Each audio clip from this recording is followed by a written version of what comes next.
हमारी गुफ्तगू का उन्वान है चैट जीपीटी और इस्लाम। ये चैट जीपीटी पूरी दुनिया में सबसे हैवी ऐप आया है।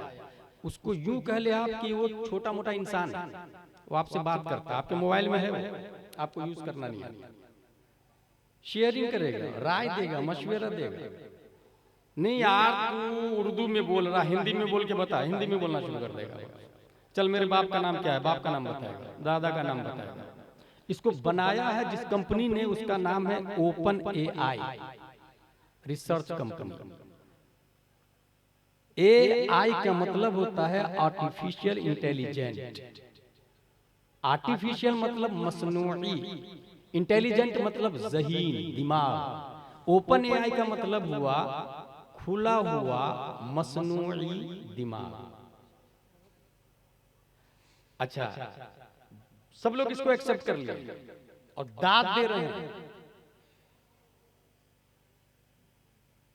According to holy Islam. Open mind होना चाहिए, लेकिन दिमाग खोलना चाहिए मखलूक के मामले में, खालिक के मामले में नहीं। मगर ये जो चैट जीपीटी है, इसको खालिक और मखलूक से कोई सरोकार नहीं है। इसका फुल फॉर्म ही आप देख ले, जीपीटी, चैट जीपीटी। जी का मतलब है जेनरेटिव, पैदा करने वाला। साइंटिस्ट की बनिस्बत अकॉर्डिंग ये ऐप चीजों को वजूद में लाता है, पैदा करता है, तख्लीक करता है। पी का मतलब है प्री ट्रेंड, तरबियत याफ्ता।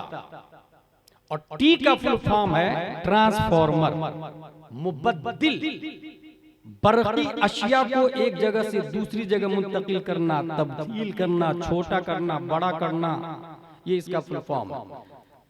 अगर मैं सिर्फ इस पर बात करूं, जीपीटी जेनरेटिव माना क्या बताया, पैदा करने वाला। भाई साहब जब पैदा करने वाला है तो पी का फुल फॉर्म दे रहा है प्री ट्रेंड, तरबियत याफ्ता। जो पैदा करने वाला होगा वो तरबियत क्यों लेगा? और अगर तरबियत लेगा तो उसका जो मुरब्बी है वो जेनरेटिव हुआ ना कि ये जेनरेटिव हुआ। हजारों कमियां इसके अंदर है जिसका मैं आपको बताऊंगा। इसलिए मेरी गुफ्तगू का उन्वान है इन द वर्ड्स अक्ल और मजहब का तकाबुल।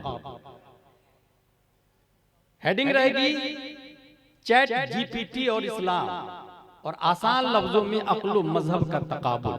होता क्या है, अक्ल ने यह फैसला कर लिया है फिक्रे अरब को देके फरंगी तखय्युलात, इस्लाम को हिजाजो यमन से निकाल दिया। और मजहब अपना जाब्ता ये बताता है जितना तुम तराशोगे उतना ही सिवा होगा। इस्लाम वो पौधा है काटो तो हरा होगा। मजहब और अक्ल का तकाबुल आज से नहीं है। दुनिया के अंदर जितने मजाहिब है सब ने अपना उसूल बनाया और जाब्ते बनाए, और बाज़ाब्ता इस पर हजारों पेजेस की किताबें हैं। दुनिया के अंदर मजहब फरागिना है, मजहब यूनान है, मजहब नसारा है, मजहब यहूद है, मजहब अकबरी है, और सबके लॉ बने हुए हैं, सबके सिस्टम बने हुए हैं। मगर वो मजहब का सिस्टम जब अक्ल से टकराता है, अगर मजहब जीत गया तो अक्ल वहां घुटने टेक देती है, और अगर मजहब ने अक्ल का जवाब नहीं दिया तो मजहब का जनाजा निकल जाता है। यही वजह है कि अक्ल ने दुनिया के हर मजहब का जनाजा निकाल दिया। किसी भी मजहब को छोड़ा नहीं अक्ल ने, यह अक्ल का तकाजा है। थ्योरी और मुशाहदा में अगर मुकाबला हो तो थ्योरी को नहीं माना जाएगा, मुशाहदा को माना जाएगा। इसकी जिंदा मिसाल दे दूं आपको, इस वक्त जितने लोग जलसे में आए थे उससे आधे लोग जा चुके हैं। जलसे में जितने लोग आए थे आधे लोग जा चुके हैं, ये मुशाहदा है। थ्योरी ये है कि ऐशा के बाद तकरीर जलसा शुरू होगा, पहले नतीब साहब आएंगे, फिर नातखा आएंगे, और जो मुकर्रिर खुसूसी है उनको लास्ट में बैठाया जाएगा। पब्लिक जा चुकी है आधी, ठीक है। ये अब ये थ्योरी का मुशाहदा से टकराव हो रहा है, थ्योरी को चेंज कर देना चाहिए। अब थ्योरी को ये करना चाहिए कि ज्यादा से ज्यादा लोग गुफ्तगू को सुन सके, समझ सके, क्योंकि जलसे का वजूद इंसान की इस्लाह के लिए हुआ और जलसा वही कारगर होता है जिसकी बुनियाद पर कोई तंजीम, कोई मस्जिद, कोई मदरसा या किसी इंसान की लाइफ स्टाइल बिदअत और दलालत से हटकर राह रास्त और इस्लाम पर आ जाता है। इसकी जिंदा दलील मैं देता हूं पूरे भारत में कि एक जलसा हुआ था 5, 6, 7 मई 1972 को। इस जलसे में हुजूर सैयदुल उलमा थे, हुजूर अहसनुल उलमा थे, हुजूर मुफ्ती आज़म हिंद थे, हुजूर अल्लामा मुश्ताक अहमद निजामी थे, बेकलुत शाही थे, अल्लामा अरशदुल कादरी थे, सदर जलसा की हैसियत से हुजूर हाफिज मिल्लत थे। उस जलसे के बाद कौम को जो फायदा मिला, उस फायदे को दुनिया अल जामिअतुल अशरफिया मुबारकपुर के नाम से याद करती है। शायद ये बात नहीं समझ में आई होगी आप। उसी जलसे के बाद अशरफिया मुबारकपुर बना, जो इस वक्त हिंदुस्तान का सबसे बड़ा मदरसा माना जाता है, सबसे बड़ा। तो जलसे का जो वजूद है वो इस्लाह के लिए। इस वक्त मजहब का तकाबुल अक्ल से होता है और अक्ल ने मजहब को न जाने कितने मजहबों को जमींदोज कर दिया है, जमींबोस कर दिया है। अक्ल की बिगिनिंग 4 किस्मों पर है।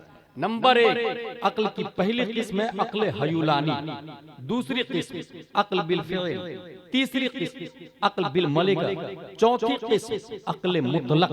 अक्ल हयुलानी, एक बच्चा अगर उसकी माँ मर जाए तो वो नहीं रोता। गौर कीजिएगा, बाप मर जाए नहीं रोता, दादा मर जाए नहीं रोता, इमाम साहब मर जाए नहीं रोता, लेकिन उसको सुई चुभ हुई तो वो रोता है। He is selfish person, He knows about himself only। वो सिर्फ अपने वजूद के बारे में जानता है। इस अक्ल को अक्ल हयुलानी कहते हैं। उसके बाद वो बड़ा होता है, खारजी को देखने लग जाता है। देखा कि हाँ ये झाड़ है, ये आम है, ये नींबू है, ये पपैयाज है, ये ग्रेप्स है, ये ट्रीज है, मगर क्यों है ये नहीं पता होता। इसको कहते हैं अक्ल बिल फ़िल। और अगर चीजों को देखकर उसकी बैकिंग का अंदाजा लगा ले कि किस बुनियाद पर ये चीज है, आप जिंदा क्यों हैं इसका पता लगा, आसमान ऊपर क्यों है, जमीन नीचे क्यों है, अशिया को देखकर उसकी बैकिंग और रीजन और वजह का पता लगा ले, उसको कहते हैं अक्ल बिल मलिका। और वो वजह हमेशा उसकी नजरों के सामने में हो तो उसे अक्ल मुतलक कहा जाता है। अक्ल के बारे में तकरीबन 50 से ज्यादा तारीफ की गई है। अक्ल किसको कहते हैं? आमतौर से कुव्वत दर्राका और मुद्रिका को कहा जाता है। मैं आपको एक बात बताऊंगा, आपको हैरत होगी। मैं ये पूछ दूं आपसे, अक्ल रहती कहाँ? बताएं। मोस्टली लोग कहेंगे कि अक्ल सर में रहती है। इमाम शाफई कहते हैं गलत, अक्ल सर में नहीं रहती। इमाम मालिक कहते हैं ना, अक्ल सर में नहीं रहती। इमाम अहमद बिन हम्बल कहते हैं ना, अक्ल सर में नहीं। इमाम शाफई, मालिक और अहमद बिन हम्बल तीनों के दलाइल है कि अक्ल दिल में रहती है, सर में अक्ल ही नहीं। और दलील कुरान से देते हैं, अफला यतदब्बरून कुरान अम अला कुलूबिन अक़फ़ालुहा। कुरान में गौर व फिक्र क्यों नहीं करते, क्या दिलों पे ताले लगे? इस आयत से इस्तिदलाल किया कि अक्ल सर में नहीं दिल में रहती है। लेकिन हमारे इमाम आजम अबू हनीफा कहते हैं नहीं, अक्ल दिल में नहीं सर में रहती है। इस वजह से कि इंसान का दिल हार्ट बीटिंग तो करता है, दिल धड़कता है, मगर मेंटल होने की बुनियाद पर कोई स्क्रू ढीला हो जाता है तो दिमाग काम करना छोड़ देता है। अक्ल सही सलामत, अक्ल डिसेबल हो चुकी है मगर दिल सही सलामत है। इसका मतलब यह है कि अक्ल दिल में नहीं बल्कि सर में रहती है। ये बात हो गई अक्ल के हवाले से। अब आइए, अक्ल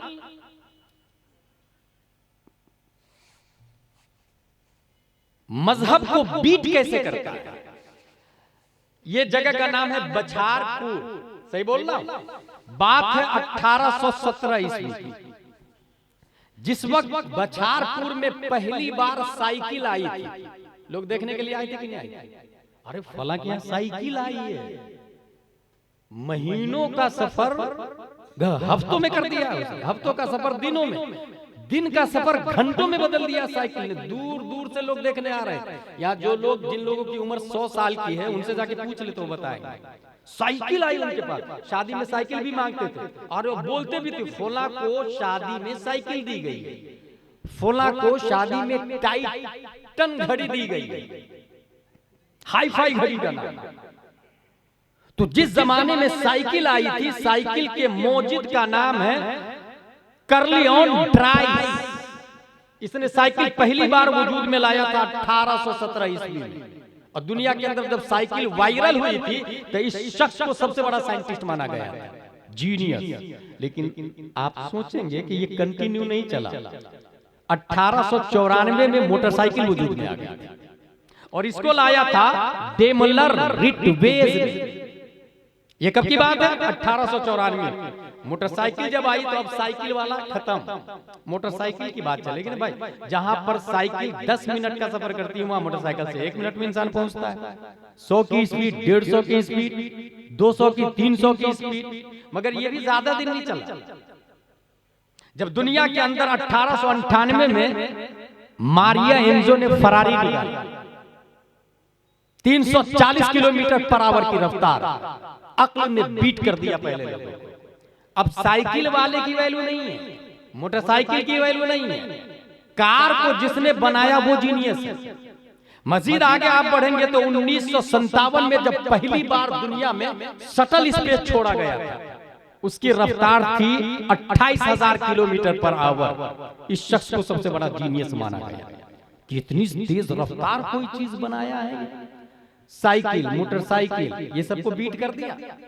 लेकिन मोटरसाइकिल ने साइकिल को बीट किया और कार ने मोटरसाइकिल को, शटल स्पेस बनाने वाले ने कार को बीट किया, क्योंकि उससे ज्यादा अक्ल आई।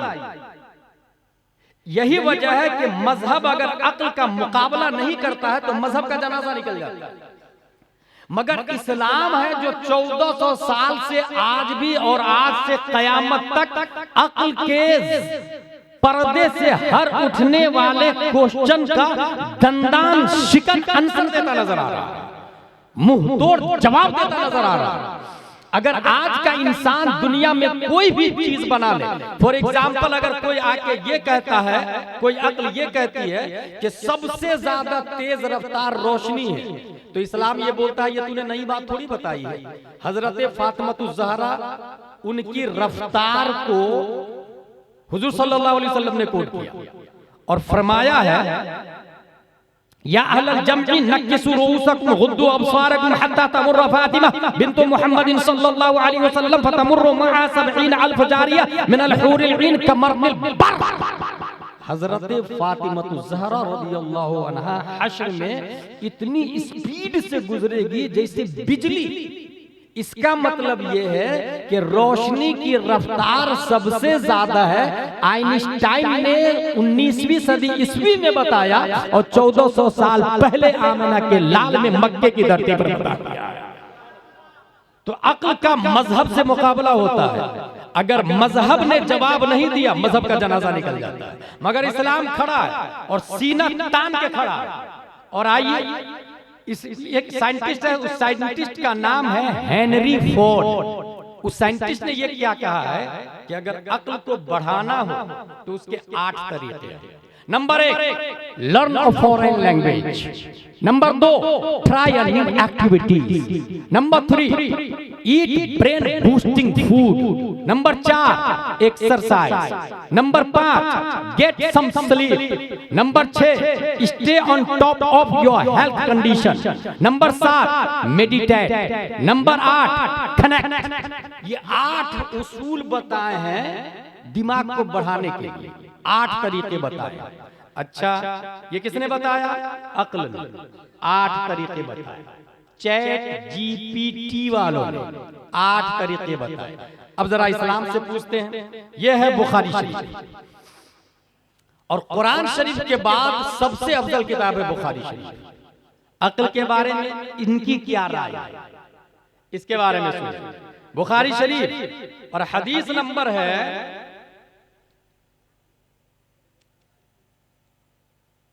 72 और वो हदीस ये है, अन मुआविया रज़ियल्लाहु अन्हु क़ाल समिअतु रसूलल्लाह सल्लल्लाहु अलैहि वसल्लम यक़ूल मन युरिदिल्लाहु बिही खैरन युफ़क़िहु फिद्दीन व इन्नमा अना क़ासिम वल्लाहु युअति वलन तज़ाल हाज़िहिल उम्मह क़ाइमा अला अम्रिल्लाह ला यदुर्रुहु मन ख़ालफ़हुम हत्ता यअती अम्रुल्लाह।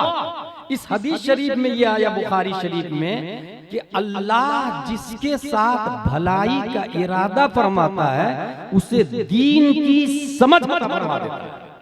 गौर कीजिएगा, समझ का लफ्ज आया, समझ का लफ्ज, इंटेलिजेंट का लफ्ज आ रहा, समझ। If Allah wants to do good he makes him comprehend of religion.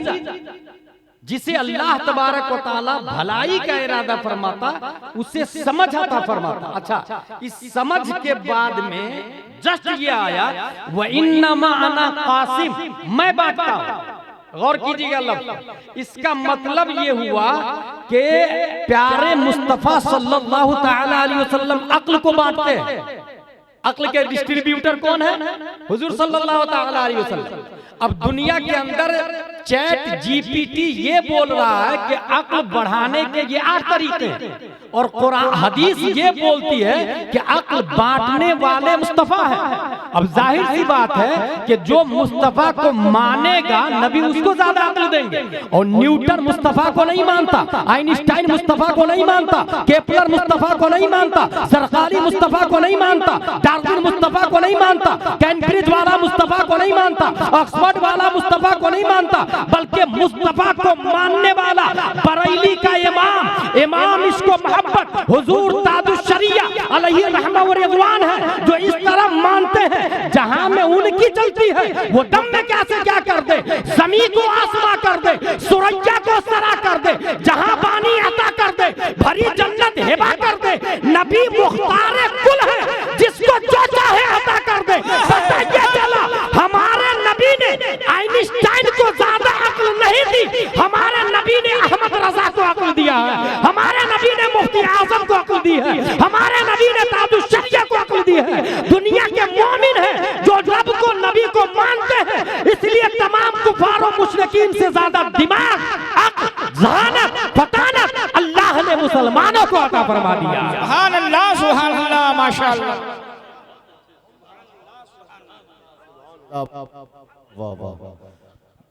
समझ में आया? एक तरफ है चैट जीपीटी और दूसरी तरफ है मजहब इस्लाम। अच्छा, अगर अक्ल का जवाब नहीं दे पाए तब क्या होता है? तब इंसान मजहब अगर अक्ल का जवाब नहीं दे पाए तब वो फिजिकल पर आता है, तब वो लड़ना शुरू करता है। अगर चैलेंज का जवाब नहीं दे पाए तो गाली गलौज शुरू करता है। अगर आप मेरे सवाल का जवाब नहीं रखते हैं तो फिर इंसान मां बहन पर आता है, फिजिकल होता है। और यही हुआ। फिजिकल कैसे आए उसको सुनिए। पूरी दुनिया को पता है कि वाहिद इस्लाम है जो हर अक्ल का जवाब रखता है, इसलिए इस्लाम के जवाब देने की बजाय मुसलमानों को टारगेट किया। चेचनिया 1,20,000 मुसलमानों को मार दिया। कहां की बात है? चेचनिया की। कोसोव 7,000 मर्दों, औरत और बच्चों को मार दिया और हजारों औरतों की इस्मत दरी की गई। नाइजीरिया ईसाइयों के हाथों हजारहा मुसलमान मार दिए गए। बुसीनिया 20,000 मुसलमानों का ईसाइयों ने कत्लेआम किया और खुशी में चर्च में शराब पिया, मौसीकी किया और अय्याशिया किया है मुस्लिम लड़कियों के साथ। अलजाइर 1,00,000 अफराद कत्ल कर दिए गए।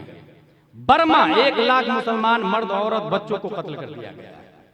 बुल्गारिया मुसलमानों का कत्लेआम हुआ और 600 साल पुराने वतन को छोड़ना पड़ा। सिर्फ यही नहीं, यूगोस्लाविया 13,000 मुसलमानों को शहीद किया गया। इंडोनेशिया 27,000 मुसलमान शहीद कर दिए गए। फिलीपीन 3,38,000 मुसलमान शहीद कर दिए गए।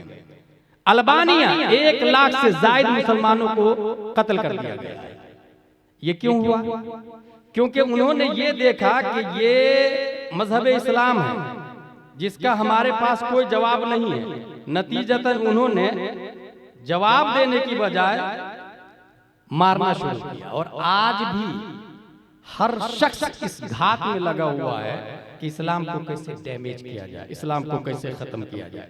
इसके लिए बाज़ाब्ता एक मीटिंग हुई, और ये मीटिंग कहाँ हुई है? अमेरिका में। और ये मीटिंग हुई है 1995 से 2000 तक।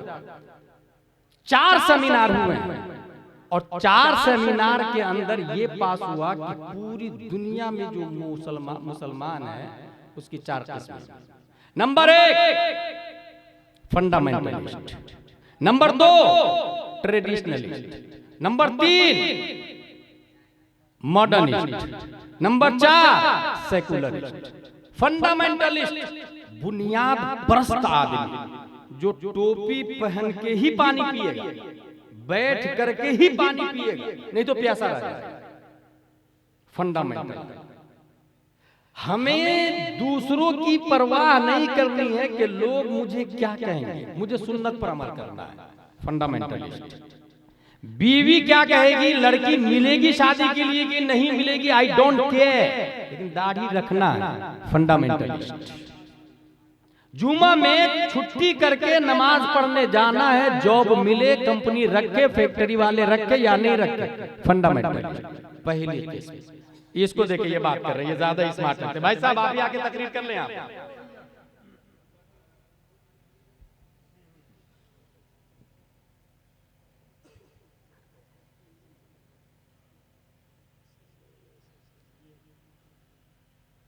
ट्रेडिशनलिस्ट मस्जिद का इमाम 1400 साल पहले मस्जिद नबवी में हमारे नबी ने जो बात कही, बछारपुर में 1400 साल के बाद में मस्जिद का इमाम मिंबर से बगैर जबर जेर पेश के बदले हुए वही बात बयान करते हैं। गौर कीजिएगा, ट्रेडिशनलिस्ट इसी को कहते हैं। जबर जेर पेश भी नहीं बदला, हा की जगह हा की जगह हा। नबी ने अल्हम्दु कहा तो हम भी अल्हम्दु कहते हैं। मन तमस्सक सुन्नती, सीन से नबी ने कहा, हम भी सीन ही से कहते हैं, कोई नहीं बदल सकता। ट्रेडिशनलिस्ट इसको कहते हैं। तीसरी किस्म मॉडर्निस्ट। मुसलमानों की तीसरी किस्म किसने किया है? अक्ल ने, चैट जीपीटी वालों ने तीसरी किस्म बनाया है मॉडर्निस्ट। ये मॉडर्न मुसलमान किसको कहा जाता है? पहले मोबाइल नहीं था, इसलिए इंसान नमाज पढ़ता था, घंटी वंटी का कोई सवाल ही नहीं पैदा होता। मगर इस वक्त का हाल ये है कि मोबाइल जेब में है, नमाज पढ़, हालत नमाज में रिंगिंग होती है, मोबाइल निकाला, अना फिर सलाह और फिर रख लिया। भाई साहब आपकी नमाज बातिल हो गई। बोले कैसे? बोले आपने बात की ना, अना फिर सलाह कहा ना, गैर अफाल नमाज। बोले वो नबी के जमाने में थोड़ी मोबाइल था, इस वजह से इस जमाने में है, तो माहौल के हिसाब से अपडेट होना चाहिए। इसको कहते हैं मॉडर्निस्ट। हंसने वाली बात नहीं, मैं कॉमेडी नहीं कर रहा, और मैं सख्त खिलाफ हूँ लाखों रुपया खर्चा करके जिस जलसे को सजाया जाए वहां मौजू और गढ़ी हुई रिवायत या चुटकुले बयान करके पब्लिक को हंसाया जाए। क्या फिलिस्तीन में आज भी हमारे बच्चे मारे नहीं जा रहे? क्या हमारे मुस्लिम यतीम नहीं हो रहे? क्या हमारे घरों के अंदर हमारी बेटियां मुर्तद नहीं हो रही? क्या हमारी बच्चियों के बॉयफ्रेंड काफिरों मुशरिक नहीं हो रहे? और हम मुस्कुरा रहे जलसे में, और जिसने हंसाया उसे दाद भी दे रहे, बहुत अच्छी तकरीर की यार, हंसते हंसते पेट फूल गया था मेरा, माज़अल्लाह या रब्बिल आलमीन। बहुत पहले अल्लामा कमरुज़्ज़मान आज़मी ने कहा था कि जिसकी आंखों के सामने हजारों लाशें हों, उससे आप कॉमेडी और लतीफे सुनना चाहते हैं? मॉडर्निस्ट अपडेट होना अपने आप को अक्ल के सामने, इसको मॉडर्निस्ट कहते हैं। और चौथी किस्म भी सुन ले, चौथी किस्म कहा जाता है सेकुलरिस्ट। ये कौन लोग हैं? अगर मजार शरीफ हुजूर शेरे बिहार अलैहिर्रहमा का रास्ते में आया, अस्सलाम वालेकुम हजरत, और अगर कोई मंदिर आ गया Ram Ram, that is secularist. और ये है, हम में है, मुसलमानों में ऐसे लोग हैं, नादिर बात नहीं कर रहा हूं, वो सेकुलरिस्ट। अब अमेरिका की सोच देखिए, उसने ये कहा कि पहले दो किस्म जो है फंडामेंटलिस्ट और ट्रेडिशनलिस्ट, इसको कमजोर किया जाए, इसको वीक किया जाए, उसको जलील किया जाए। जो लोग कुरान और हदीस पर चलते हैं उसके खिलाफ आवाज उठाई। मैं नकाब क्यों पहनूं, मेरा जिस्म मेरी मर्जी, ये आवाज ये आवाज कहां से आ रही है? अमेरिका से। ये अक्ल की आवाज है, ये मजहब की आवाज नहीं, ये अक्ल की आवाज है, जमाने की आवाज है, अपग्रेड आवाज है। मेरा जिस्म मेरी मर्जी, पहनूं या नहीं पहनूं। उसने कहा पहली और दो किस्म को कमजोर किया जाए। पहली किस्म फंडामेंटलिस्ट, बुनियाद परस्त, 4 शादी करना सुन्नत है मैं करूंगा, बुनियाद परस्त, कमजोर किया जाए। समाज में उसको गिरा दिया जाए, उसे मायूब कहा जाए, अगरचे लिविंग रिलेशनशिप को लाइसेंस दे दिया जाए। आपको हैरत होगी, अक्लमंदों ने 100 से ज्यादा मुल्कों में लिविंग को अलाउ करा दिया। कानून पार्लियामेंट में पास हो गया भाई, यानी आपकी बीवी दूसरे के साथ में रिलेशन बना सकते हैं, आप कुछ नहीं कर सकते। ये मुल्कों ने पास कर दिया, और ये वही मुल्क पास कर रहा है जो दूसरी शादी पे बैंड लगा रहा है। यही इसी को कहते हैं फंडामेंटलिस्ट। इसको कमजोर किया जाए, ट्रेडिशनलिस्ट को कमजोर किया जाए। और हम है जो अपनी दुनिया में लगे हुए हैं, अपनी बिल्डिंग कैसे बनेगी, अपना खेत कैसे बढ़ेगा, और अपनी बिल्डिंग बन गई तो बेटे के लिए कहां बिल्डिंग बनेगी, पोते के लिए कहां बनेगी। नौजुबिल्लाहि मिन जालिक मिन हाज़ल फ़िअल। फंडामेंटलिस्ट को कमजोर कर दिया जाए, ट्रेडिशनलिस्ट को कमजोर कर दिया जाए, मॉडर्न को आगे बढ़ाया जाए। जाकिर नायक मॉडर्न आगे बढ़ाया जाए। अगर आप भगा देंगे तो दूसरा मुल्क उसको नेशनलिटी दे देगा। तस्लीमा नसरीन मॉडर्न, मर्द नमाज पढ़ा सकता है तो औरत क्यों नहीं नमाज पढ़ा सकती? मॉडर्निस्ट, वो नमाज पढ़ाती। अगर मुल्क से भगा दे आप, दूसरा मुल्क उसको नेशनलिटी दे देते। ये दूसरा मुल्क नहीं दे रहा, अमेरिका दे रहा, अक्ल दे रहा। चैट जीपीटी वाला, आर्टिफिशियल इंटेलिजेंस के पैरोकार और मुजद्दिद दे रहे हैं। मॉडर्निस्ट और सेकुलरिस्ट को आगे बढ़ाया जाए। अब ऐसे माहौल में 98% बच्चे हमारे उन्हीं के स्कूल में पढ़े। 98% बच्चे, जब 98% बच्चे हमारे उस स्कूल में पढ़ते हैं जिसका बुनियादी सिस्टम है कि फंडामेंटलिस्ट को कमजोर किया जाए, ट्रेडिशनलिस्ट को कमजोर किया जाए, मॉडर्न और सेकुलर को आगे बढ़ाया जाए, फिर आप अपने बेटे से कहे कि तुम जुमा की नमाज पढ़ो, तुम फजर की नमाज पढ़ो। How is this possible? फिर आप अपने बच्चे बेटी से कहे कि आप नकाब पहनिए और कुरान पढ़िए। How is this possible? भाई साहब, जमीन की छाती को फाड़ के आपने गेहूं बोया और दुआ कर रहे हैं मौला grapes they they. What is nonsense? आपने जमीन बीज बोया है, जमीन फाड़ के गेहूं तो गेहूं निकलेगा ना, बबूल तो बबूल निकलेगा ना, चना तो चना निकलेगा ना। बच्चा स्कूल जा रहा है, मॉडर्न स्कूल में मेरा बेटा पढ़ता है, और उससे उम्मीद यह है कि वो कुर्ता पजामा टोपी लगाए। बेटी मॉडर्न स्कूल में पढ़ती है और उससे उम्मीद यह है कि वो सहाबिया और कनीज़े फातिमा के नक्शे कदम पर चले। हमारी बेटी उस स्कूल में जा रही है जिसका यूनिफॉर्म है घुटना खुला रहना चाहिए, जिसका यूनिफॉर्म है ओढ़नी नहीं रहना चाहिए, और शौक से अमीरों की बेटियां भी जा रही है। भाई साहब, नकाब पहना लीजिए, यूनिफॉर्म है, स्कूल का यूनिफॉर्म। क्या होना चाहिए? ऐसी स्कूल के गेट पर जूतियों का हार डाल देना चाहिए। और अल्लाह ने बछारपुर में जिसको दौलत दी है उसे अपनी स्कूल खोलनी चाहिए, और उसमें सिस्टम और सिलेबस अपना होना चाहिए। पढ़ाएंगे सीबीएसई पैटर्न, लेकिन साथ में एक सब्जेक्ट जो ऑप्शनली होता है, उस ऑप्शनली सब्जेक्ट में हम दीनियात रखें। हमारा बच्चा जब नर्सरी, एलकेजी, यूकेजी में होगा तो उस वक्त वो तामीर अदब अव्वल दोम सोम पढ़ेगा, और जब वो फर्स्ट में जाएगा तो वो अनवार शरीयत पर आएगा, जब फिफ्थ में जाएगा तो बहार शरीयत पर आएगा, जब 10th और ग्रेजुएशन करेगा तो वो बहार शरीयत और फतावा रज़विया पर आ जाएगा। अब अगर वो डॉक्टर बनता है और साथ में दीनियात का सब्जेक्ट है तो वो जाकिर नायक बनके मॉडर्निस्ट को फरोग नहीं देगा। डॉक्टर अमीन मियां बनके अपने ईमान और मसलक की हिफाजत करेगा। सुभान अल्लाह, सुभान अल्लाह। नारे तकबीर, नारे रिसालत, या रसूल अल्लाह, मसलके आला हजरत जिंदाबाद, मसलके आला हजरत जिंदाबाद, खलीफा ताजुश शरिया जिंदाबाद, हजरत अल्लामा मुफ्ती गुलाम जिलानी साहब अजहरी जिंदाबाद, तालिलुम मोहम्मदिया बछारपुर जिंदाबाद। अब मेरी तकरीर खत्म होने जा रही है।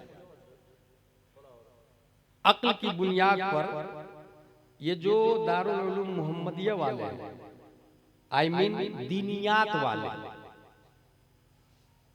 चूंकि हो ये रहा है कि हम लोग ये समझते हैं कि फ्यूचर कॉन्वेंट में है, नतीजतन सब उधर मरे जा रहे हैं, जानवर की तरह मरे जा रहे हैं। क्या समझ रहे? अच्छा, फ्यूचर किसको कह रहे हैं? मैं अगर आपको एक मच्छर पर, भाई साहब ये 5 रुपया में मच्छर खरीदिएगा, आप लोग कहेंगे आर यू नॉनसेंस, क्या आप बेवकूफ है, मच्छर बेच रहे हैं। मच्छर को कौन खरीदेगा? कोई खरीदेगा? और हदीस में 1400 साल पहले मुस्तफ़ा ने फरमाया पूरी दुनिया की वैल्यू रब की बारगाह में मच्छर के पर बराबर भी नहीं, और उसके लिए लोग मरे जा रहे हैं। हमने मच्छर 5 में बेचा तो खरीदने को तैयार नहीं, और पूरी दुनिया मिलके भी एक मच्छर के पर से भी घटिया वैल्यू रखी। मच्छर को खरीदने को कोई, इसी को कहते हैं रस्म रिवायात में उलझना, रस्म रिवाज में उलझना, स्पिरिचुअल ऑफ इस्लाम को नहीं समझना। ये ऐसी ही इस्लाम हो गया कि दूल्हे की गाड़ी जा रही है, फूल से ढकी हुई है चारों तरफ, दूल्हा किडनैप हो चुका है, बाराती चल रही है, किसके पीछे बाराती जा रही है? बारात किसके पीछे जा रही है? गाड़ी के पीछे, और गाड़ी फूल से सजी हुई है, ढकी हुई है, गाड़ी चल रही है, दूल्हा किडनैप हो चुका है, रूह इस्लाम निकल चुकी है, रस्म इस्लाम बाकी है, और सब इंजॉय कर रहे हैं। मरने के बाद दफन हो जाते हैं मुस्लिम कब्रिस्तान में।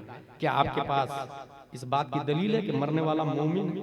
मैं नहीं मानता, क्योंकि हदीस में तो ये आया एक जमाना आएगा सुबह को मुस्लिम होगा तो शाम को काफिर होगा। तो मुस्लिम काफिर होगा ना, काफिर काफिर थोड़ी होता, तहसील हासिल बातिल है। ये शरे जामी में हमारे उलमा पढ़ा चुके हैं। इसका मतलब मुस्लिम जो होगा वो काफिर हो जाएगा, उसे पता भी नहीं चलेगा, लोग मुसलमान समझेंगे और कब्रिस्तान में दफन भी कर देंगे। इसलिए दुनिया क्या है इसकी हकीकत को समझना हो तो दारुल उलूम मोहम्मदिया वालों से मिले, दीनियात वालों से मिले, इदारा वालों से मिले। ऐसे माहौल में जब इधर दाएं तरफ 99 आदमी खींच रहा हो हाथ पकड़ कर, और बाएं तरफ एक आदमी खींच रहा हो, इंसान किधर जाएगा? दाएं तरफ जाएगा। 99 आदमी उधर खींच रहा है, 99% क्लाइमेट्स ऑफ ह्यूमन इस्लाम के अगेंस्ट चल रहा है। 1% है जो मुअज्जिन कहता है हय्या अलल फलाह, हय्या अलस सलाह, उस पर भी वो लब्बैक कहने को तैयार है। नतीजतन हालात हमारी निगाहों के सामने में। मगर ये दारुल उलूम मोहम्मदिया वाले और दीनियात वालों ने क्या किया है, मैं सरसरी तौर से एक जायजा बताना चाहता हूं। 1020 ईस्वी का जमाना है, कुरान शरीफ पढ़ते पढ़ते पढ़ते अल बैरूनी नामी एक साहब ने ये आयत पढ़ी, क़ाल अल्लज़ी इंदहु इल्मुम मिनल किताब, क़ाल अल्लज़ी इंदहु इल्मुम मिनल किताब अना आतीका बिही क़ब्ल अन यतद्द तरफुक। पलक झपकने से पहले बिल्कीस के तख्त को उठा के मैं ला सकता हूं। इस आयत को पढ़ने के बाद जानते उसने क्या किया? उसने एक नजरिया पूरी दुनिया में पेश किया, और वो नजरिया यह है कि किसी भी चीज को एनर्जी वे में कन्वर्ट कर दिया जाए तो उसकी रफ्तार बढ़ जाती है। वो आदमी कौन है? वो उसकी कुछ इजादात सुने। तिब पर इस आदमी ने 56 किताबें लिखी है, रियाजी पर 10 किताबें लिखी है, फलसफा पर 17 किताबें लिखी है, सोशल साइंस पर 14 किताबें लिखी है, कीमिया पर 22 किताबें लिखी है। बंद कमरे में कभी वो रोशनी को दाखिल करते थे, कभी खारिज करते थे। इसको और आसान करूं मैं तो आपको ये बता दूं, 1879 ईस्वी में आइंस्टाइन ने कहा कि रोशनी की रफ्तार सबसे ज्यादा है, मगर इस शख्स से 800 साल पहले अल बैरूनी ने यह कहा है कि रोशनी की रफ्तार 3 किस्मों में डिवाइड होता है। पानी के अंदर उसकी रफ्तार स्लो हो जाती है, फजा में रफ्तार अलग होती है, कांच से गुजारा जाए तो उसकी रफ्तार अलग होती है। रफ्तारों की किस्में करके 800 साल पहले दीनियात वालों ने बताया, अली बातासा वालों ने बताया। इसी थ्योरी से आवाज को रोशनी या एनर्जी वे में कन्वर्ट करके मार्कोनी ने सबसे पहले रेडियो को वजूद में लाया। इसी थ्योरी, मोबाइल टेलीफोन और इंटरनेट, टीवी वगैरह सब इसी सूरह नमल की आयत से जन्म ली हुई अल-बैरूनी की थ्योरी का नतीजा है। वो दीनियात का आदमी। और आगे चले, इब्ने हैसम ने तहकीक की कि चांद चमकने के लिए सूरज का मोहताज है। 964 में अब्दुल रहमान सूफी ने हमारी गैलेक्सी से 2 गुना बड़ी गैलेक्सी इसकी खोज और दरियाफ्त की। मैं और एक मोटी मिसाल दूं, ये प्लेन जो उड़ता है ना, Indigo, Qatar airlines, jet Airways, सबसे पहले अब्बास बिन फरनास ने इसका नजरिया दिया। मुस्लिम साइंटिस्ट, दीनियात है, दारुल उलूम मोहम्मदिया वाला, उसने बाज़ाब्ता पहाड़ से उड़ा भी, नजरिया उसी का दिया हुआ। ग्लास सबसे पहले मुस्लिम साइंटिस्ट ने बनाया। कागज की मशीन मुस्लिम साइंटिस्ट ने सबसे पहले बनाई। कपड़े बनाने की मशीन मुस्लिम साइंटिस्ट ने बनाई। और ये सब किस बुनियाद पर? ये दीनियात पढ़ने की बुनियाद पर। क्योंकि वाहिद दुनिया के अंदर मैंने बताया कि कुरान मुक़द्दस और इस्लाम एक ऐसा मजहब है, कुरान एक ऐसी मजहब की किताब है जो अक्ल के जरिए उठने वाले हर क्वेश्चन का आंसर देने के लिए तैयार रहता है। हर क्वेश्चन का आंसर देने के लिए तैयार रहता है। इसकी एक दलील दे दूं और मैं अपनी बात को पूरी करूंगा। जैसा कि मैंने शुरू में बताया, चैट जीपीटी वाला, ये एबीसीडी वाला है ना, 1856 ईस्वी में एक साइंटिस्ट है सिगमंड फ्राइड, उसने ये कहा कि इंसान के अंदर 3 पर्सनालिटी, फीलिंग, डिसाइडिंग, एक्टिंग। पहले इंसान महसूस करता है, फिर फैसला करता है, फिर अमल करता है। इसको नोबेल प्राइज दिया गया। ये आदमी 25 साल पढ़ाई किया है वियना यूनिवर्सिटी के अंदर। 25 साल पढ़ाई किया है। 25 साल पढ़ाई करने के बाद ये नजरिया दिया, दुनिया ने इसको नोबेल प्राइज दिया। क्या पढ़ा था ये? चैट जीपीटी वाला था ये, कॉन्वेंट सेंट पायस वाला था ये। अब जरा अलिफ बा तासा वाला की बात सुने, दारुल उलूम मोहम्मदिया जमदा शाही रोनाही अशरफिया वालों की बात सुने। अल्लाह तबारक व तआला ने ठीक उसी साल 1856 ईस्वी में हिंदुस्तान में एक साइंटिस्ट को पैदा करता है। और वो साइंटिस्ट किसी स्कूल नहीं गया, किसी एबीसीडी वाले के पास भी नहीं गया, किसी इदारे में भी नहीं गया, बस उनकी माँ भी पढ़ी लिखी थी, दीनियात, कुरान शरीफ और दीनियात की किताबें, और उनके वालिद साहब भी पढ़े हुए थे दीनियात की किताबें। वो बच्चा अपनी माँ से, अपने बाप से पढ़ाई करता है और 3 साल की उम्र है, याद रखिएगा। सामने से तवाइफ की जमात जा रही है। उस 3 साल के बच्चे ने देखा और अपना दामन उठाया और आंखों को छुपा लिया। लोगों ने कहा वाह रे मियां, तवाइफ ने कहा वाह रे मियां, जिसे छुपाना चाहिए उसे खुला छोड़ दिया तुमने, और जिसे खुला रहने देना था उसे छुपा लिया तुमने। तो वो 3 साल का बच्चा जवाब देता है, सुनो, पहले नजर बहकती है, फिर दिल बहकता है, फिर इंसान गुनाह करता है।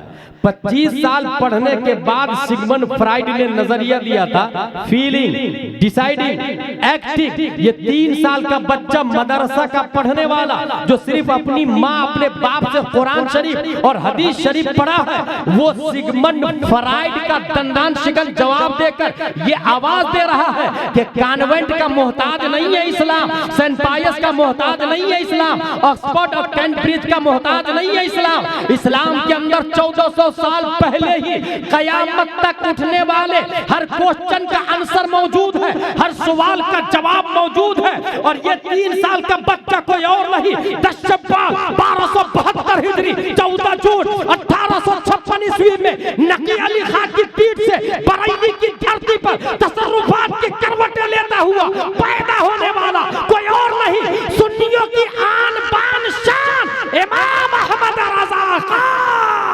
सुभान अल्लाह। नारे तकबीर, नारे रिसालत, मसलके आला हजरत, खलीफा ताजुश शरिया, सुबह तैयबा कॉन्फ्रेंस। अच्छा, ये होगा कैसे? हम अपने इस मॉडर्निस्ट सेकुलरिस्ट के जमाने में अपने ईमान की हिफाजत कैसे करेंगे? ऐसे करेंगे ताजुश शरिया मस्जिद बनानी है, कौन देगा पैसा? हजरत मेरी तरफ से पूरी मस्जिद की ईंट मेरी तरफ से, ठीक है भाई, नाम लिख लिया गया, पूरी मस्जिद की ईंट आपकी तरफ से। एक साहब खड़े हुए, हजरत पूरा सरिया जितना लगेगा ना 200-300 कुंटल मेरी तरफ से, ठीक है। फौला साहब 300 कुंटल सरिया, सीमेंट मेरी तरफ से। 3 करोड़ की मस्जिद 1 साल में तैयार हो गई। तैयार कितने की? 3 करोड़। अब अगर ये ऐलान मैं करूं कि उस मस्जिद में मुफ्ती को लाना है, और मुफ्ती साहब की तनख्वाह है 25,000, क्योंकि वो मुफ्ती है, 25 साल पढ़ाई किया है, और जिस तरह हर चीज में क्वालिटी है ऐसे ही दीन में भी क्वालिटी है। 25,000 रुपये, 12 लोग खड़े हो जाए। जनवरी में आपका नंबर, फरवरी में आपका, मार्च में आपका, मई में आपका, साल में एक बार राउंड आएगा। अच्छा, उसका इनकम डेली का 1 लाख रुपया, ऐसे 12 लोग खड़े हो गए, नहीं खड़े हो गए। ईंट दे दी, मस्जिद बन गई, बछारपुर में मस्जिद तैयार है। मगर 25,000 रुपया साल में नंबर आएगा, मुफ्ती लाने के लिए तैयार नहीं। क्यों? क्योंकि अक्ल में मॉडर्न ने ये घुसा दिया है कि मस्जिद बनाना सवाब का काम। कहां लिखा भाई? किसने बोला सवाब का काम? जहां ये लिखा है मस्जिद बनाना सवाब का काम है, मम बना मस्जिदन लिल्लाहि बनल्लाहु लहु बैतन फिल जन्नह, वहीं ये लिखा है मल्लम यारिफ हक्क लिआलिमिना फहुवा लैसा मिन्ना, वहीं ये लिखा है फसअलु अहल ज़िक्र इन कुंतुम ला तअलमून, वहीं ये लिखा है कुल हल यस्तविल लदीना यअलमून वल लदीना ला यअलमून, वहीं ये लिखा है वल लदीना उतुल इल्म दरजात। अब उसको और आसान करूं मैं, फैजी साहब, अगर इसको और आसान करूं मैं, तो बछारपुर का एक आदमी जाके मस्जिद में चले जाए और मस्जिद के मिंबर से कहे, मिंबर साहब बताइए ना सुन्नी देवबंदी में क्या फर्क है? मिंबर बताएगा? मेहराब साहब आप बताइए ना, आपको बनाने में पूरा 2 लाख रुपया लग गया। गुस्ल में कितने फराइज है? क्या वो मेहराब बताएगा? गुस्ल में 3 फराइज है, कुल्ली करना, नाक साफ करना, पूरे बदन पे पानी बहाना। झूमर साहब आप तो बंबई से आए हैं, आप 1 लाख के हैं, आप बता दीजिए ना मेरी बेटी को सुन्नी मदरसे में पढ़ाऊं कि देवबंदी मदरसे में पढ़ाऊं? बेटी को सुन्नी में शादी करूं या देवबंदी में शादी करूं जो अमीर है मगर सुन्नी गरीब है? क्या वो झूमर बताएगा? इसका मतलब क्या हुआ? वो 3 करोड़ रुपए की जो मस्जिद बनाया है आपने ना, वो मस्जिद साइलेंट है, वायलेंट इमाम है। मस्जिद साकित है, नातिक इमाम है। मस्जिद खामोश है, बोलता इमाम है। बछारपुर की जिहालत का खात्मा 3 करोड़ की मस्जिद से नहीं होने वाली। जिहालत का खात्मा मस्जिद के इमाम से होता है। अगर मस्जिद 3 करोड़ की है और इमाम नाजरा खा है क्योंकि आपने पैसा नहीं दिया, आप देंगे 4,000 रुपये, तो 4,000 रुपये में तो भाई साहब नाजरा खा ही मिलेंगे आप। मस्जिद का इमाम 4,000 रुपये में। अच्छा, कुछ पहली बात तो ये कि गैर मुनक़सिम हिंदुस्तान, बल्कि अजम की बात कर रहा हूं मैं, अरब की नहीं। अरब में इमामत के लिए वज़ारतुल औक़ाफ़ से सर्टिफिकेट चाहिए, और सर्टिफिकेट जाहिलों को दी नहीं जाती। और ये भी याद रखे, अरब में हाफिज का कोर्स अलग से है ही नहीं। हाफिज का कोर्स अपने इंडिया नेपाल में होता है, गैर मुनक़सिम हिंदुस्तान अजम का सिस्टम, अजम का। अरब में ये होता है कि आलिम के कोर्स ही में 2-2, 3-3 पारे दाखिल है। जब इंसान आलिम बनेगा तो अपने आप हाफिज बनेगा, क्योंकि आलिम कंप्लीट उसी वक्त होगा जब मसाइल के दलाइल याद है, और कुरान जितने ज्यादा याद है दलाइल उतनी ही ज्यादा उनके पास महफूज हो। इस वजह से अरब में हाफिज का कोर्स नहीं होता। मैं ये कह रहा था आपसे कि अगर नाजरा खा इमाम, क्यों तनख्वाह 5,000 रुपये? पहली वजह यह है कि कम तनख्वाह में नाजरा खा। दूसरी वजह यह है कि अगर मुफ्ती इमाम लाएंगे तो इमाम साहब तो कहेंगे शराब पीना हराम है, और मुतवल्ली का कारोबार शराब का है। जुआ खेलना हराम है, मुतवल्ली जुए का अड्डा चलाता है। सुलह गुल्ली ये ईमान के लिए बहुत खतरनाक है, मुतवल्ली सुलह गुल्ली। अजम के 95% मुतवल्ली फासिको फाजिर है। अजम की बात कर रहा हूं मैं, सिर्फ हिंदुस्तान की बात नहीं कर रहा। गैर अरब अजम जिसमें हिंदुस्तान ये अपने करीब में जो है गैर मुनक़सिम हिंदुस्तान, बांग्लादेश, पाक, नेपाल, श्रीलंका, भूटान, हिंद 95% फासिद। बल्कि कर्नाटका वगैरह में इलेक्शन होता है मुतवल्ली के लिए। अब इलेक्शन में कौन कौन पीएम बनता है वो तो देख ही रहे हैं आप। इलेक्शन में अगर सब लोग मिलकर गधे को वोट दे दे तो वही बनेगा। इलेक्शन का यही उसूल है।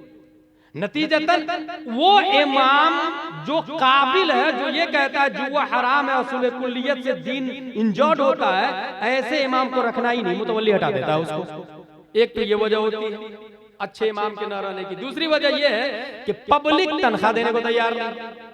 दूसरे मामलात में हर महीने कॉन्वेंट में 10,000 रुपया देने को तैयार है। सालाना 3-3 लाख रुपए स्कूल की बिल है, 3-3 लाख रुपए स्कूल की बिल वो भरने को तैयार है। मगर दारुल उलूम मोहम्मदिया में एक बच्चे के खाने का खर्च लेने को तैयार नहीं हुआ। सोचे क्या हाल है, कितनी मुश्किल और कितनी मुसीबतों से हाफिज मुज़म्मिल ने इन 6 को हाफिज बनाया है, आप सोच भी नहीं सकते। आपकी एक बीवी और 3 बच्चे हैं, पसीने छूट जाते हैं चलाने में, और यहाँ इतने सारे बच्चों को कहां से खिलाते हैं, कहां से पिलाते हैं, कभी सोचा है? अपना घर अगर अल्लाह ने पैसा दिया है तो जब मर्जी होती है दरवाजे का कलर बदल देते, मकान का कलर बदल देते, लोग टाइल्स बदल, हर साल लोग टाइल्स भी बदल देते। अपने घर का टाइल्स बदलने से पहले रसूलुल्लाह के घर का टाइल्स बदल दे भाई। अपने घर का कलर बदलने से पहले रसूलुल्लाह के घर को एक नजर देख ले भाई। अपने घर के दरवाजे से पहले रसूलुल्लाह के घर को देख ले भाई। और याद रखे, मस्जिद से ज्यादा इंपॉर्टेंट मदरसा है, क्योंकि मदरसा है तो मस्जिद का निजाम चलेगा। मदरसा है तो मस्जिद में नमाज सही होगी। अगर मदरसा नहीं तो मस्जिद की नमाजें बातिल हो जाएगी और पता भी नहीं चलेगा कि हमारी नमाज हुई कि नहीं हुई। इमाम मदरसा पैदा करता है, मस्जिद पैदा नहीं करता। यही वजह है कि स्पेन में जब मुसलमानों को मारा गया था तो 50,000 से ज्यादा उलमा को कश्ती पे बैठा के समंदर में डुबो दिया गया, क्योंकि उलमा नहीं रहेंगे तो अपने आप इस्लाम खत्म हो जाएगा। अच्छा, आवाम इतनी होशियार है कि नहीं, मैं जानता हूँ ना, इस्लाम को जानता हूँ। अबे अल्लाह के बंदे, इमाम फखरुद्दीन राजी के पास शैतान आके 360 दलीलें काट दिया अल्लाह एक होने की। हमारे ईमान की ठिकाने की बात कर रहे हैं कि नहीं, हम मुसलमान हैं। 360 दलील काट दिया भाई, अल्लाह एक है, क्या दलील आपके पास? इमाम फखरुद्दीन राजी ने कहा कि अल्लाह अल्लाह, शैतान ने दूसरी दलील दी, तीसरी दलील, 360 दलीलें काट दिया था।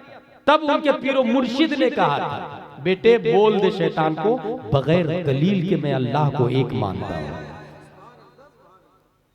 बगैर दलील के अल्लाह को एक मानता हूं। इसलिए मस्जिद साइलेंट है, वायलेंट इमाम है।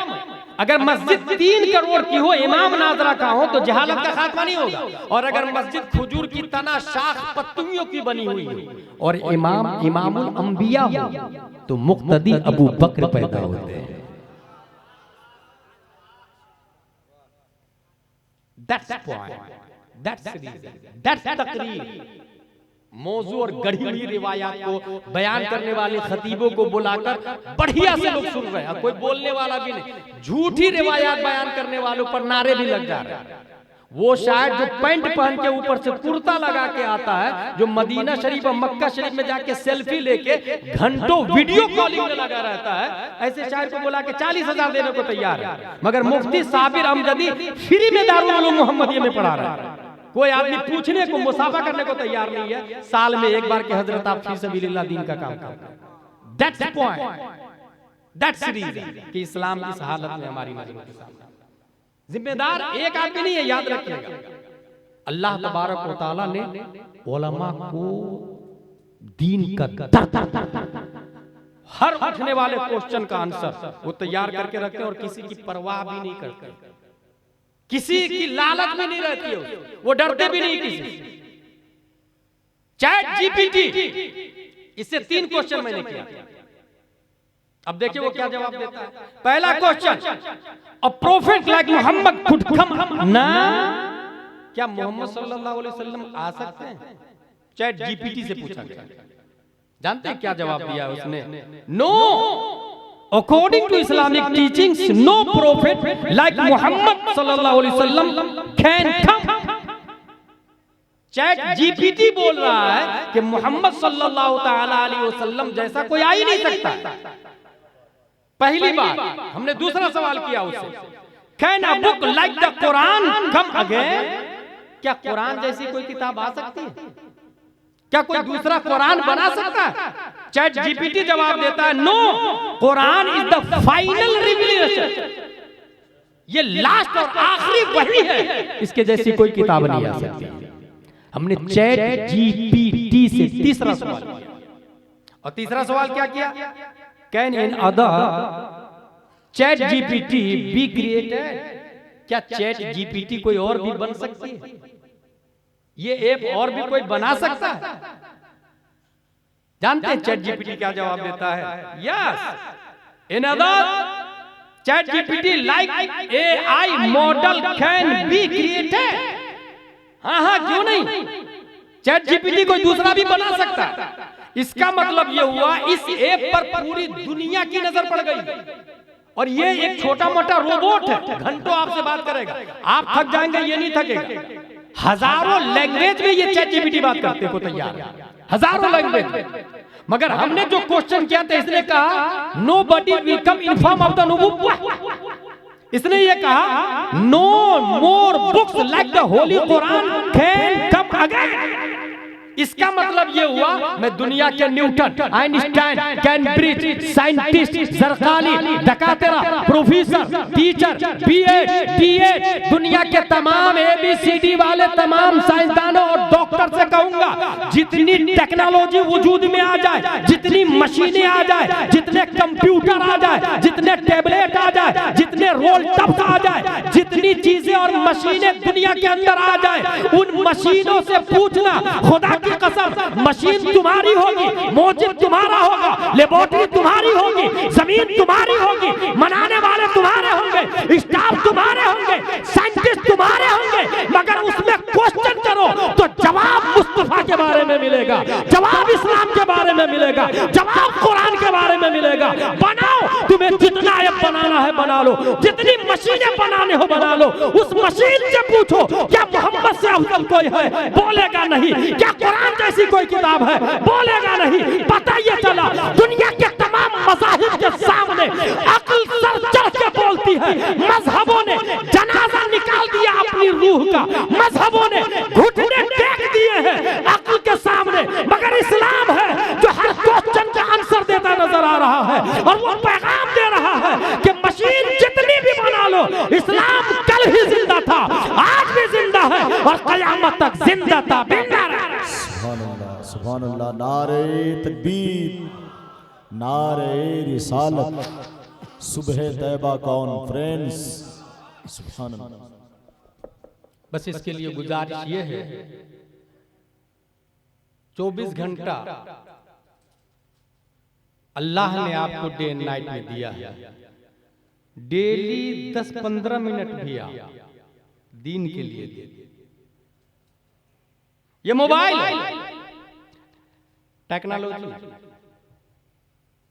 इसको सुन्नी बना ले, इसको इबादत का जरिया बना ले भाई। जिस जमाने में मंतिक और फलसफा से दीन को डैमेज किया जा रहा था, इमाम गजाली पैदा होकर मंतिक और फलसफा को कलमा पढ़ा के मुसलमान बना रहे हैं। मोबाइल को बहुत आसान तरीके, इसमें जो सुन्नी उलमा है उनके चैनल, सोने से पहले उनको सुने, डेली 10 मिनट 15 मिनट अपने आप को अपग्रेड करें, दीन को समझें, फ्री में और तमन्ना से नहीं हासिल होगा। सब के सब दीन को डैमेज करने में लगे हुए हैं। आप 24 घंटा में कुछ मिनट देंगे, कुछ मिनट देंगे तो इंशाअल्लाह अज़ीम आपकी दीन की हिफाजत होगी। उलमा से मुत्तसिल रहे, अपने बच्चों को दीन के बारे में बताना ये आपकी ड्यूटी है। बहुत पहले जब माइक निकला था तो साइंसदानों ने ये कहा था कि ये माइक है जो हजारों किलोमीटर तक जितने दूर लगा ले आवाज पहुंचा सकती है। माइक साइंटिस्ट ने यह भी दावा किया कि हम एक ऐसा माइक बनाने वाले हैं जिसकी बुनियाद पर जो पहले बोल चुके हैं वो भी कवर कर लेगा। 1 घंटा पहले यहाँ कुछ बोला किसी ने, माइक लगा चालू कर, वो एक जो बोला ना वो खत्म नहीं होता, बोली खत्म नहीं होती, वो स्पेस में रहती है, जमीन और आसमान के बीच में है वो। माइक का बटन चालू करे, वो बोली हुई बातों को अपनी तरफ खींच के आपको बोल के बता देगा। स्पीकर से आवाज आएगी 1 घंटा पहले क्या बोला, उसके बाद 2 घंटे वाले माइक निकालेंगे, फिर 3 घंटे वाला, फिर 4 घंटे वाला। हम ये कहते हैं कि तू 1000 साल वाला निकाल, नोबेल प्राइज भी ले, दुनिया का सबसे बड़ा साइंटिस्ट बन जा, और जब तू कामयाब हो जाएगा और 1000 साल पहले बोली हुई माइक निकाल लेगा, तरक्की करेगा, तो मेरा दावा है क्रिश्चियनों से और यहूदियों से तू हजरत ईसा अलैहिस्सलाम की बात सुनेगा। जब वो ये कह रहे थे वो मुबश्शिरन बिरसूलिन याती मिन बाद इस्मुहु अहमद, मेरे बाद एक रसूल आने वाले हैं जिनका नाम अहमद व मोहम्मद होगा, तुम उनकी जरूर खिदमत करना, उन पर ईमान लाना। तुम्हारे नबी क्रिश्चियनों, तुम्हारे नबी अमेरिका वालों, तुम्हारे नबी की आवाज तुम सुनोगे, मुस्तफा की सदाकत के जलवे नजर आएंगे। इज़राइल, तुम अपने नबी मूसा अलैहिस्सलाम की बात सुनोगे, मुस्तफा की हक्कानियत के जलवे। इसलिए इस्लाम किसी के सामने घुटने नहीं टेकता है। रब्बे कदीर हम सबको कुरान शरीफ, हदीस शरीफ, फिक्र शरीफ पढ़ने, समझने, अमल करने की तौफीक अता फरमाए। वमा अलैना इल्लल बलाग। अस्सलामु अलैकुम।